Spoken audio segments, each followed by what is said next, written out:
Hola, hola. Buenas tardes, buenos días, buenas noches, dependiendo la hora que nos estés escuchando. Bienvenido a este podcast, bienvenido a o bienvenida a la lectura con Academia Seres de Luz. Un espacio que ya se volvió tradición, que es incluso una manera de aprender, de poder a veces incluso acceder a los libros y la lectura, no a todo el mundo le apasiona. A veces buscamos incluso los videos donde nos resuman o los videos donde estén en audio para escucharlos. A veces ese tema de tener amor por la lectura o desarrollarlo puede ser complicado, así que les facilitamos un poquito las cosas.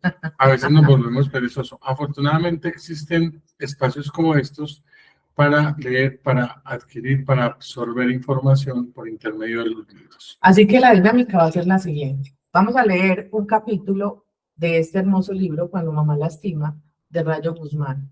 Mientras estamos haciendo la lectura, aquí don señorito Willington y yo lo que vamos a hacer es, además de analizar desde nuestra experiencia lo que vamos leyendo, les vamos contando de los ángeles lo que nos van contando en medio de la lectura, porque no hay lectura previa. Esta va a ser la primera lectura. La primera O sea, sensación. orgánico el capítulo.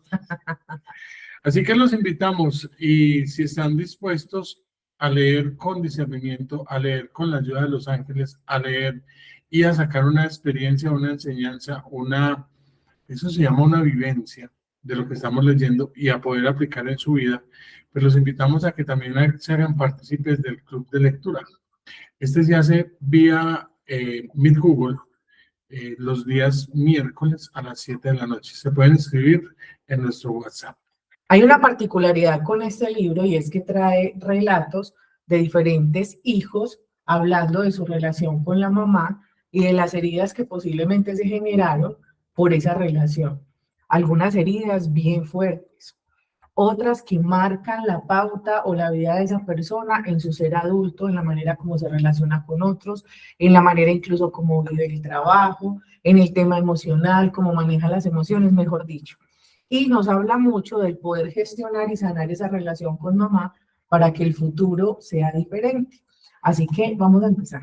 Espérate, yo a veces lo he dicho, las mamás son tan amorosas que a veces de tanto amor se vuelven muy, muy, muy controladoras. Y esto puede llegar a la toxicidad. De hecho, en una de los días que hicimos club de lectura con las chicas, hablamos incluso de que parte de la sanación con mamá implica devolverle su humanidad. Es decir, es un ser humano con habilidades, dones, talentos, pero también con otros aspectos para mejorar. Arranquemos. Háganlo. Muy bien. La hija predilecta, así se llama el capítulo. O sea, desde el título ya vamos mirando cómo estamos. Si son varios hijos, van a mirar quién es el predilecto. Si no lo he encontrado, es usted. Y hay algo bien bacano, bien bonito de este libro, que siempre empieza con una frase o un proverbio chino o una frase de un autor reconocido. Y esta frase dice lo siguiente: la gente se arregla todos los días el cabello, porque no el corazón.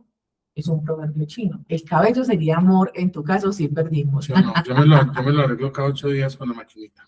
Pero hace una frase, una alusión bien importante sobre cómo descuidamos nuestro corazón, nuestras emociones, lo que sentimos, lo que percibimos, a veces que tenemos que perdonar o mirar incluso esa experiencia desde una mirada diferente. Traducido para este lado, haciendo alusión a lo que ellos dicen, la gente se baña todos los días y se limpia, pero en ocasiones nos olvidamos de limpiarnos nuestros pensamientos y nuestras emociones. Y salimos a la calle mirando a ver a quién le disparamos o a los mismos de la casa. De hecho, a veces tenemos enredos en el cabello, pero también es enredos en el pensamiento frente a aspectos del pasado que todavía no hemos resuelto y se vuelven en el día a día recordar con el mismo grado de emocionalidad, con la misma intensidad y todavía viéndolo con la misma mirada. Pero arranquemos. Muy bien. Siempre he considerado como algo irreal el hecho de que las madres amen a todos sus hijos por igual. Dicen que se han realizado estudios al respecto y algunos de estos afirman que el mito de que el hijo preferido es una realidad y no una sensación inexistente. O sea que hay varias familias donde se habla de eso. Dice mito preferido. Mito del hijo preferido. Yo quiero que vayan analizando los que están viendo este podcast. ¿Será que en la casa sí hay un hijo preferido? O sea, desde la vivencia como hijos, ¿no? De hecho, lo ponen como mito y dicen, no, es que definitivamente están los hijos pensando cosas que no son, pero sigamos para que le demos más contexto. Muy bien. Dicen, no sé si esto esté asociado a las experiencias emocionales previas de la madre o al carácter que van manifestando los hijos al crecer. No lo sé. Solo lo siento, lo vivo. Una postura de mamá. De hecho, acá está hablando precisamente el hijo, que es quien empieza arrancando, contando su historia. O así lo hace ver Rayo Guzmán en el relato. Okay. Para mí está muy claro que mi madre tiene predilección por mi hermana Victoria, 2 años menor que yo. Su predilección a veces se vuelve más que obvia, absurda. Mi madre intenta tapar el sol con un dedo y cuando es sorprendida en sus conductas injustas, finge demencia y niega todo. Así de simple. ¿Será que a alguno de ustedes que están viendo este podcast le ha pasado algo parecido? Es un libro y realmente no es ficción, sino que son historias contadas. Lo que es ficción es que cambian los nombres de las personas que aparecen Eso ahí. hace Rayo, cambia los nombres. Cambian los nombres, pues obviamente para proteger la identidad de quienes han narrado esta historia. De sus pacientes, total. Virginia Fuentes se llama mi mamá. Es una mujer que nació hace 60 años y que lleva 40 años de matrimonio con mi padre Julián Anaya. Ella, una mujer de hogar. Él, un ingeniero civil dedicado a construir condominios para el gobierno. A mí, Laura Elena, me tocó ser la primogénita de los Anaya Fuentes. O sea que la que cuenta la historia es la hija mayor. Es una mujer. Ajá. Nací una noche del 13 de junio de hace 38 años. Estoy casada desde hace 10 años con Manuel, un empleado contable de la industria del calzado, y soy madre de una niña de 7 años, de nombre Lisette. O sea que ella ya hizo su vida. Dirían las mamás de uno, ya hizo su vida. Ya es mamá y con una sola hija. Ajá. Y ya viene la explicación. No he tenido más hijos, ya no quiero. Ah, y ellas eran 2 hermanas. Dice, me da miedo quererlos más que a la que tengo. Me da miedo repetir mi historia personal en mis descendientes. El dolor con el que he vivido de saberme apreciada por mi madre menos de lo que aprecia a mi hermana es un dolor permanente. Es un algo encajado en la profundidad de mi conciencia que me aqueja desde hace mucho tiempo. O sea, toma la decisión de no tener más hijos precisamente para no repetir. Aquí estamos viendo cómo le va a uno de hijo mayor, viendo cómo los hermanos menores tienen algo de privilegio según la visión que tiene uno. Sin embargo, esa historia es solo de 2 hermanas, pero también hay un contexto donde son más hermanos y no necesariamente tiene que ser con el menor ese tipo de relación. Puede existir desde otro hijo. Y es interesante ver que ella toma una postura con un solo hijo o con una sola hija de decir, no quiero caer en el error de querer más a uno que al otro. Sigamos. El favoritismo de mi madre hacia Victoria ha sido tan evidente que no me ha quedado otro camino que la resignación. Nada de lo que yo haga puede hacerla mirarme con otros ojos, ni hacerme sentir importante. Cualquier error que yo cometa, por mínimo que éste sea, se convertirá ante sus ojos en una irremediable falta. Si es Victoria la que se equivoca, todo tiene solución. Aquí no ha pasado nada. Todo le será perdonado porque se trata de ella y no de mí.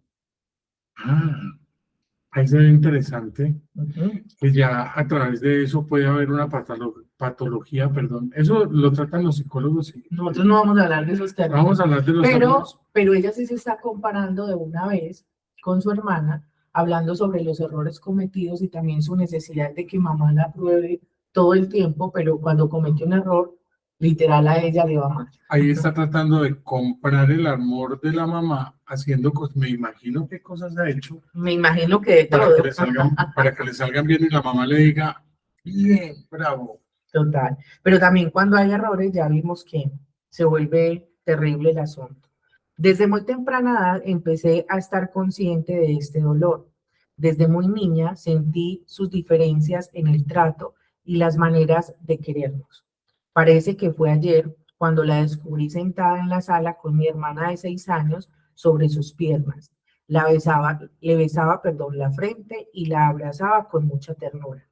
Ese día y a mis 8 años de golpe me di cuenta de que hacía mucho tiempo que mi mamá no me abrazaba así, ni de esa manera, ni de ninguna otra. Un simple beso antes de salir rumbo a la escuela y nada más. Siempre sus demostraciones de afecto encontraban sujeto en mi hermana. Es la chiquita, me decía mi padre, cuando leía en mí la mirada de desilusión, o sea, Julián, que era el papá.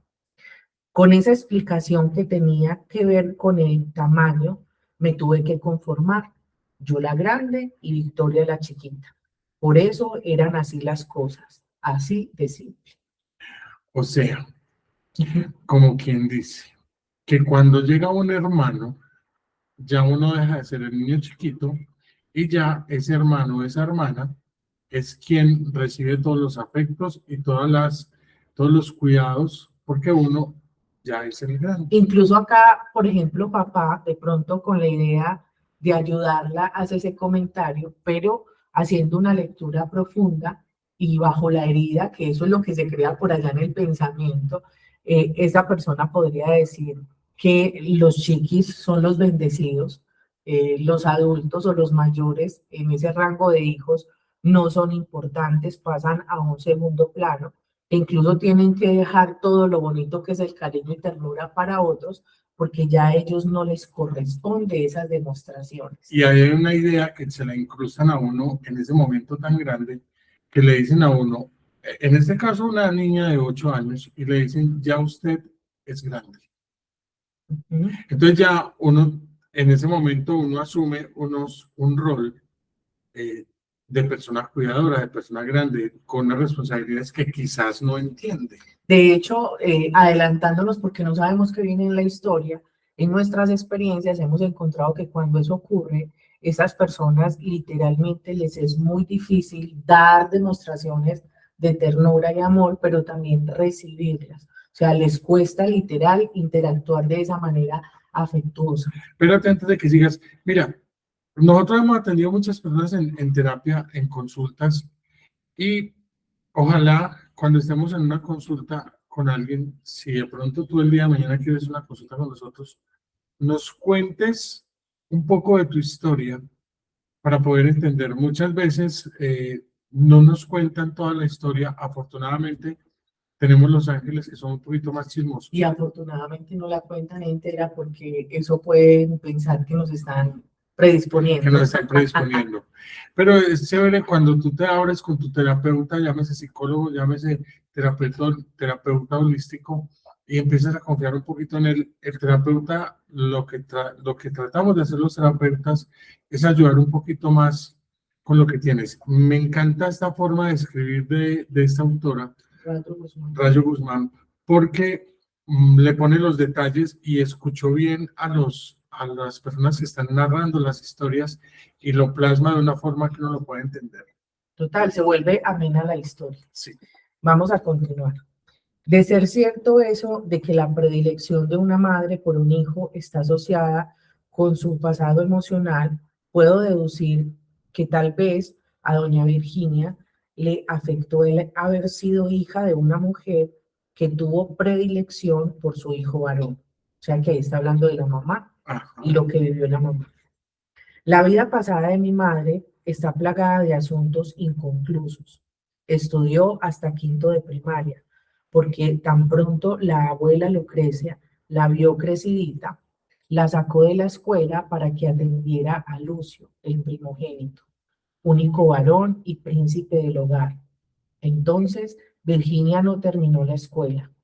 Después, al cumplir los 14, intentó inscribirse en una academia de secretariado y apenas llevaba 1 año, 2 meses, dando forma a una nueva aspiración, cuando la abuela Lucrecia la hizo abandonar el intento diciéndole que ella estaba enferma y la tenía que ayudar a cuidar a su hermana menor, Flavia. Entonces, Virginia no terminó el secretariado. Si no se trataba de estar pendiente de las necesidades de su hermano mayor, se trataba de estar al cuidado de su hermana menor o atendiendo las enfermedades de la abuela. Lo propio siempre inconcluso y siempre para luego. Tan pronto crecieron mi madre y su hermana, la consigna fue: todas las mujeres de esta casa estamos para servir a su hermano. Tenaz. Para ese entonces, el tío Lucio había terminado los estudios de contaduría y trabajaba en una fábrica de refrigeradores. Era listo y llegó a ser promovido como gerente en pocos años. El abuelo Bernabé, más viejo cada día, optó por jubilarse del banco en donde laboró durante décadas y se quedó en casa sentado frente al televisor hasta su muerte. Mis recuerdos de infancia en la casa de la abuela Lucrecia se limitan a cenas dominicales en donde todos sentados alrededor de la mesa estábamos para parsimonia. Esperábamos con parsimonia, perdón, a que el tío Lucio estuviera presente para poder comenzar a probar bocado alguno. Tenaz. O sea, la mamá de ella tenía 2 hermanos, un hermano mayor, una hermana menor, y ella era la del sándwich. O sea, la mitad. La del sándwich, el jamón del sándwich estaba en la mitad. Total. Y en estas épocas, no sé exactamente qué época fue, esperamos que esto no esté sucediendo hoy en día. Como el hombre era el que trabajaba anteriormente, el proveedor, entonces le brindaban todas las pleitesías y todas las posibilidades al hombre de que hiciera varias cosas. Por eso, y más que este era un hombre que era el primogénito, el tío Lucio, que era el primogénito, se supone que el hombre era el que iba a reemplazar o el que iba a ser la cabeza de ese hogar cuando el papá de ellos no estuviera. Bajo ese contexto y lo que ella está contando de su mamá, en la crianza de mamá también existieron patrones de comportamiento que hacían ver a uno de los hermanos como el más importante, como el privilegiado. En este caso, el primogénito por darle estudios, por tener que atenderlo a las mujeres, pero en el caso de su hermana por ser la menor. O sea que para ella tampoco ella fue prioridad. Entonces ella quedó básicamente invisibilizada o como la chica que tendría que atender a los dos, a su hermano menor, a su hermano mayor, pero también hermana menor y hermano mayor, pero también los achaques y las enfermedades de la mamá. En esa época o épocas más atrás era donde se privilegiaba al hombre. Primero en este caso lo privilegiaron por ser el primogénito y después por ser hombre, y era quien se le brindaban las posibilidades para que siguiera trabajando y ayudara a mantener a la familia. Tal vez por eso la hicieron salir de estudiar. Es decir, chicos, que el comportamiento de doña Victoria, la mamá de la persona que escribe esta historia que se llama Laura, literal vivió algo similar, así que ella entendió en su mente inconsciente que eso era lo normal. O sea, lo normalizó. Y como lo normaliza, lo traslada a su experiencia personal con sus 2 hijas. Hace eco, sigue replicando. Ajá, que muchas veces es lo que pasa en las historias familiares. Hace eco porque no somos conscientes de y repetimos. O sea, si nos estás viendo, vas a preguntarle a tu mamá cómo fue su vida. Mi mamá conoció a mi padre un domingo al salir de misa. Y mi padre tuvo que conquistar primero a mi tío Lucio, o sea, el hermano de la mamá, para que le diera su consentimiento y poder acercarse a la muchacha. Tuvieron un noviazgo de 3 años y después de todos los rituales obligatorios se casaron y hasta el día de hoy siguen juntos. El abuelo Bernabé y la abuela Lucrecia ya están muertos. Se fue uno tras el otro hace más de 14 años. El abuelo en enero y la abuela en diciembre del mismo año. El tío Lucio está en su segundo matrimonio y vive en Veracruz. Su primera mujer jamás fue del agrado de la abuela y terminaron separándose. Dicen los chismosos de la familia que gracias a los artilugios de la abuela Lucrecia se desbarató esa unión. Años después, el tío Lucio se encontró una mujer costeña más relajada y, y con mi abuela en la tumba pudo intentar una nueva historia de pareja y parece haber encontrado la estabilidad. Mi tía Flavia se quedó soltera, se enfermó de una de esas gripas raras que tienen que ver con los pollos y se murió hace 2 años. Mi madre lleva a cuestas esta historia y sus 40 años de matrimonio con el que ella insiste ha sido el amor de su vida, mi padre. Nunca he sabido si tuvo otros pretendientes o amores, porque de su vida privada y pasada no le gusta hablar. Se ha consagrado a su hombre y a sus hijas, aunque queriendo menos a su hombre que a sus hijas, y a una más que a la otra. Es evidente que para ella es más importante ser madre que esposa, y que como madre tiene su hija preferida y que esa no soy yo. Interesante también este pedazo. Nos habla de que hubo una mujer que se llevó al primogénito. O sea, se llevó al que iba a ser, Al hijo preciado, sí, al que iba a ser el preceptor. a No, Lucio, no se llama preceptor, se llama como el siguiente en la cadena de la mando. cabeza, el que se vuelve la cabeza. Y claro, a la mamá no le gusta mucho, y según ella, pues dice que hizo todo lo posible para que no estuviera. Que hay que recordar incluso algo importante, es que hay un momento en esa historia donde la mamá les dice a ellas que las mujeres de la familia están solo en función de ese tío, ¿cierto? Y al estar en función de él, pero él ya conseguir su esposa, las mujeres quedarían sin oficio. Ahí es donde pueden hablar. No, pero también llama la atención otra cosa que dice, y es que ella, ella dice que ella cree o se supone que la mamá tiene el amor de su vida, que está enamorada de él. Dice que Que llevan la mamá 40 lo dice, años, la mamá lo dice. que la mamá lo dice, o sea, lo dice no muy convencida. Y luego relata que queriendo más a una hija que a ella, pero queriendo más a esa hija que al esposo. A veces, cuando nos casamos y tenemos hijos, ¿será que nos enfrascamos más o nos vamos más hacia darle el amor a los hijos y nos olvidamos de la pareja? A veces no solo de la pareja, sino de nosotras mismas. Ujú. Ya se deja de ser mujer, Se deja de ser esposa, esposa, y solo se mujer, convierte en madre. se olvidan de ser los otros papeles. Ajá. He sido una hija obediente, sobresaliente en los estudios, respetuosa con mis mayores y responsable en mis tareas. Me he esforzado por aprender desde muy temprana edad todo lo que me pueda ser útil para la vida, desde saber planchar, lavar ropa a mano y cocinar arroz con leche, hasta manejar automóviles estándar y automáticos y algo de carpintería. Una parte de mí es soñadora, audaz y temeraria, y la otra disciplinada, conservadora y prudente. La primera me ha ayudado a lanzarme en paracaídas, viajar a tierras lejanas y a vivir sola en otras ciudades. La segunda me ha permitido estudiar 2 carreras, tener un trabajo estable y productivo, ahorrar lo suficiente para comprarme mis cosas y formar una familia. Me he esforzado por ser la mejor versión de mí misma, con la intención oculta de lograr que mi madre me quiera tanto como a mi hermana Victoria. No lo he conseguido. Lo más doloroso es cuando he ido a comprarle a mi madre regalos, joyas, ropa, libros, para después enterarme que se los ha regalado a Victoria. Eso me duele mucho.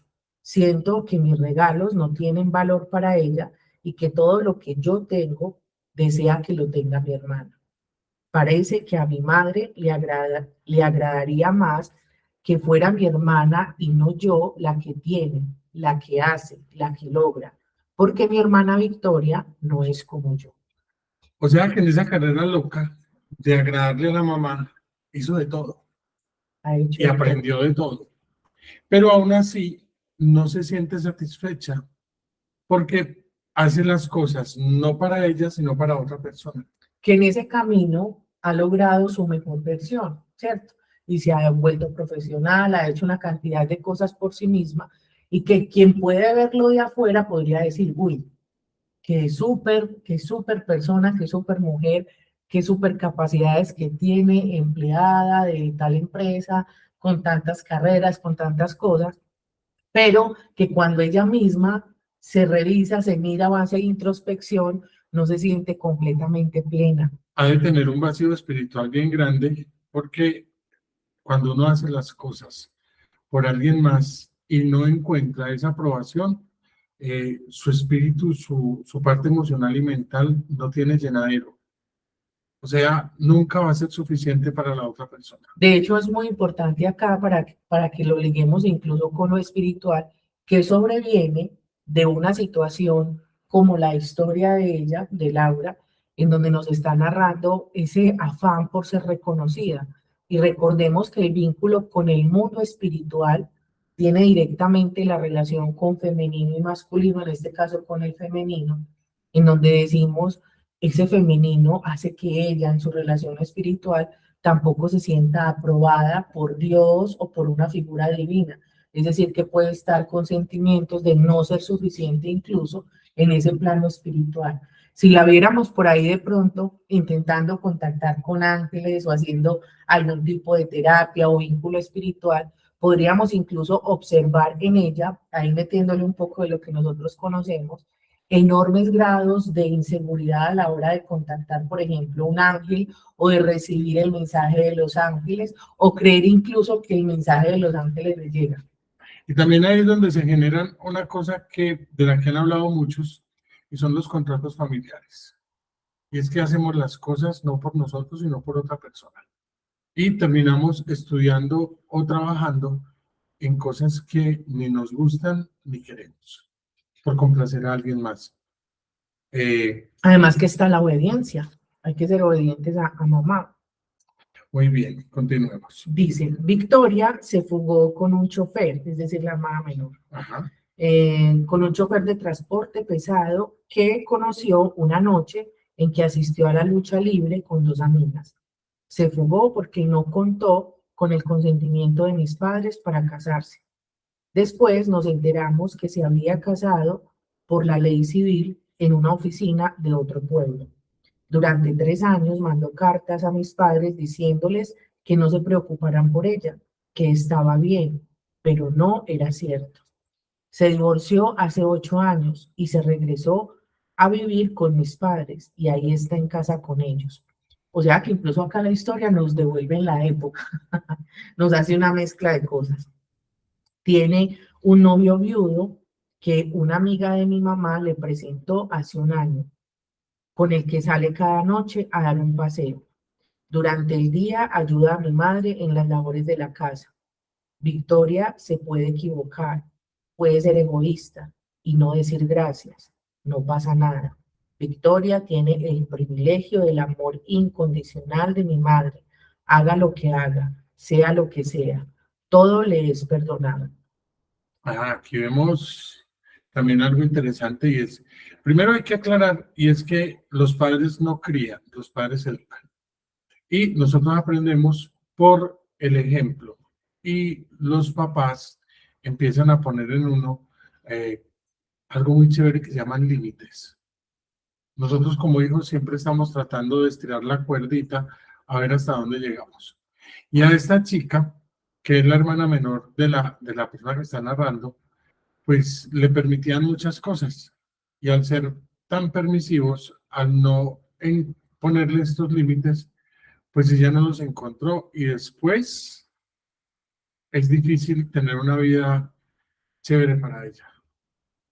Total. Incluso todo el tiempo dentro del relato está evidenciando su comparación con la hermana y esa comparación surge incluso de sentirse poco atendida por mamá. Imagínense. Muy bien. Señora Virginia, qué bien le ha ido a Laura Elena. Me la saluda.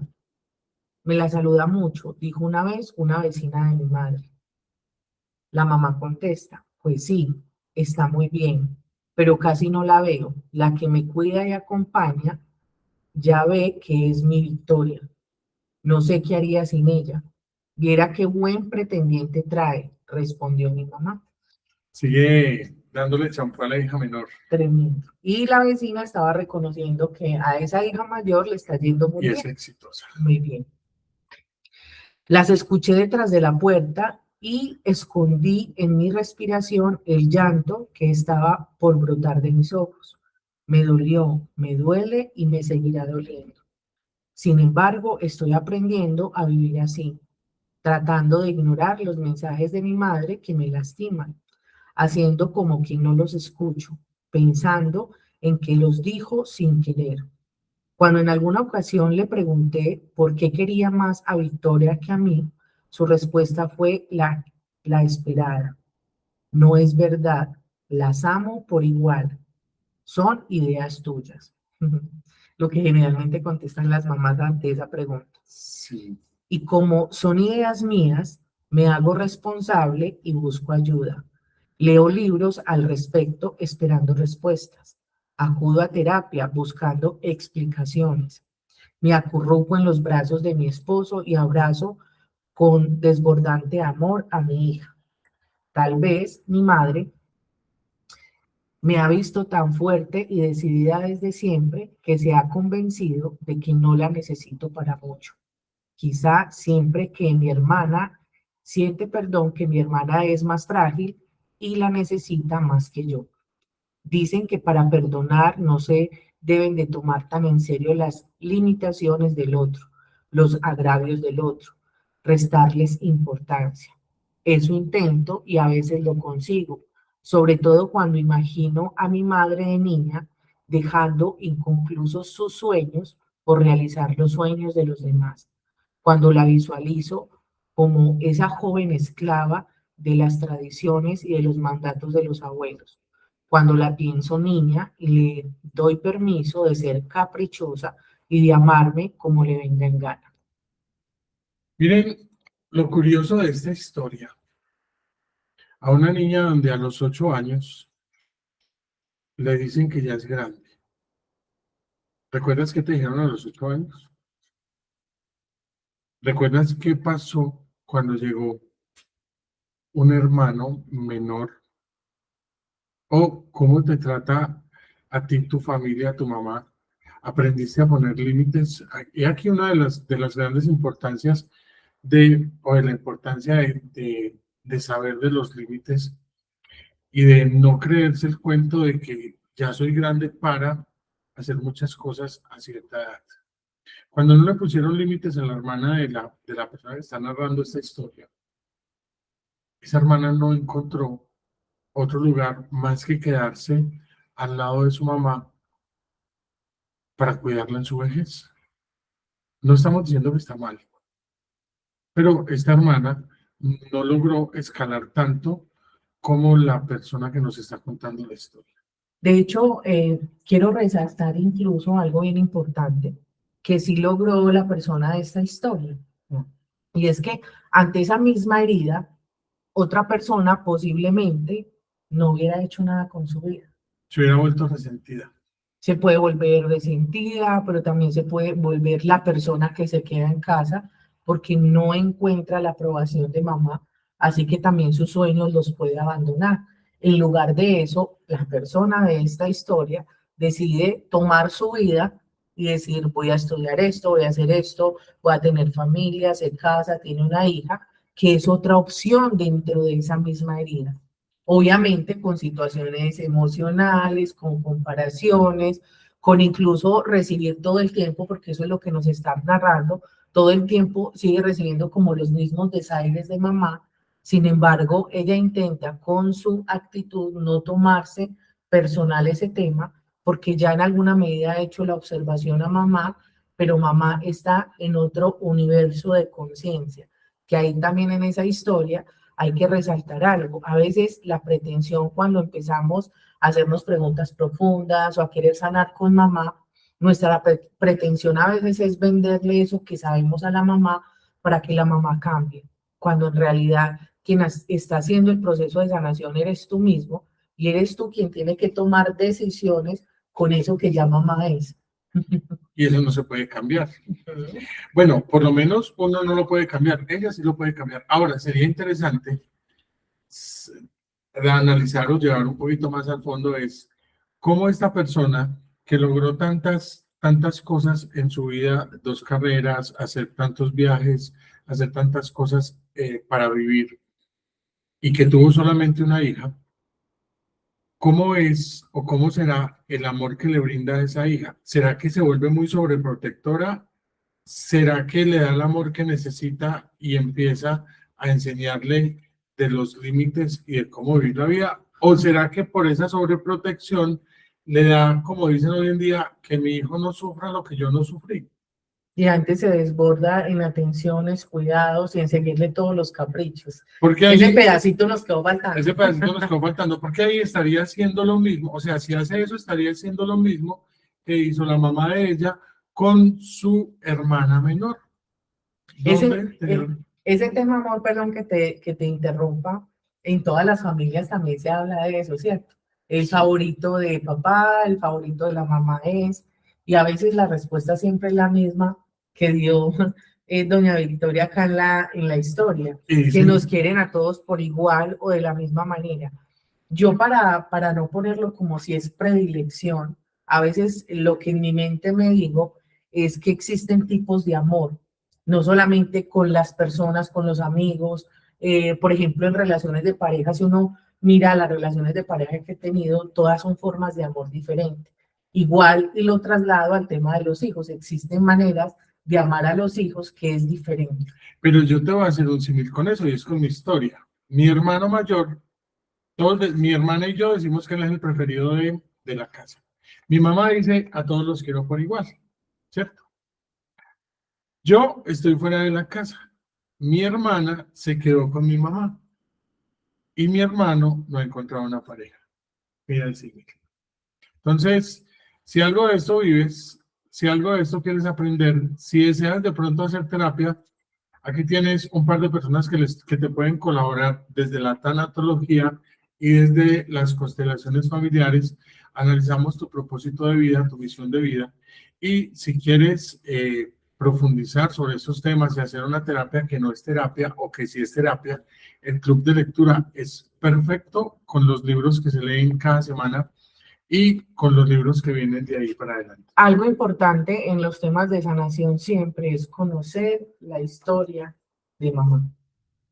A partir de la historia de mamá puedo concluir por qué ella se comporta como se comporta y empiezo a bajarle un grado, como dicen los 4 acuerdos, de no tomarme el asunto personal. Puedo empezar a darle una mirada diferente a mi mamá cuando conozco la historia de ella. Si desconozco su historia, posiblemente lo que voy a hacer es juzgarla como una mala mamá, como una mamá con comportamientos como bien graves conmigo, que todo el tiempo me está aminorando mis logros, que no me los reconoce, y vivir en un círculo vicioso de juzgarla, juzgarla, juzgarla, y ella todo el tiempo de decirme que no es así, que no es así, que no es así, pero en los hechos, literal, siempre resaltar a otro hermano. Ya sabes, te esperamos en el club de lectura.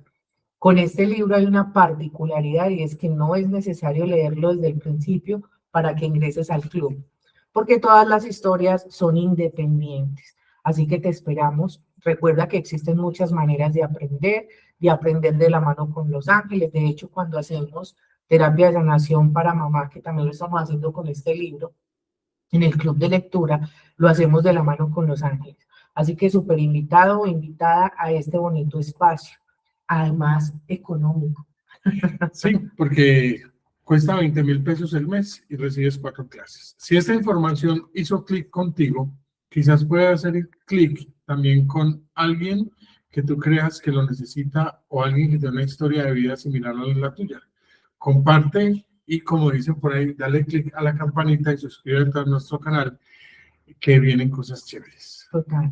Recuerden que para sanar con mamá siempre es posible, pero hay que cambiar la perspectiva. Un abrazo, chao, Chao, chao. chao.